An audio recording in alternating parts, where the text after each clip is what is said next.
వంశీ గారు మీకు అర్థమవుతుందా ఫాలోయింగ్ ఎట్లా ఉందో?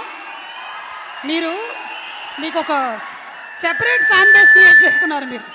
ఈ అరుపులకి ఎక్సైట్ అయ్యి ఒకసారి మాట్లాడితే ఏమైనా చూశారు కదా. ఫ్లాష్ బ్యాక్ గుర్తుంది కదా, హిందీ బాక్స్ ఆఫీస్ నెట్ కంటే మన నెట్ ఎక్కువ ఉండాలి, దేవరా కంటే 10 ఎక్కువ ఓపెనింగ్ తీసుకురావాలి. ఇది మీ బాధ్యత ఈసారి. ఏమైంది, అంతా మంచిగా జరుగుతుంది మనకి. ఈ స్పీచ్ నచ్చరాలేదు మేడం, వద్దు. ఓకే, అంటే కంప్లీట్ మనకి సూపర్ ఫైట్స్, డాన్సులు. మీరు చెప్పిన ఎలిమెంట్స్ అన్ని ఉంటాయి. ఇప్పుడు నేను సూపర్ బంపర్ ఏదో అన్నాను అనుకోండి, మళ్ళీ రేపు వేసుకుంటారు. ఎందుకు ఏమి చెప్పండి, థియేటర్ లో చూసి వాళ్ళే చెప్తారులేండి. ఈసారి కొంచెం పాజిటివ్ గానే చెప్తారని నాకు నమ్మకంగా ఉంది గట్టిగా. అందుకని నేనేం మాట్లాడలా, వాళ్ళ దగ్గరే విందామని. ఈసారి మీ బదులు నేను చెప్తున్నాను, ఈ ఈ సినిమాలో కామెడీ ఉంది, ఫుల్ ఎంటర్టైన్మెంట్ ఉంది, కావాల్సినంత మాస్ ఉంది, డాన్స్ ఉంది, ఫైట్లు ఉన్నాయి. 31 అక్టోబర్ థియేటర్ లో ఉంది సినిమా, చూసేద్దాం మాస్ జాతర.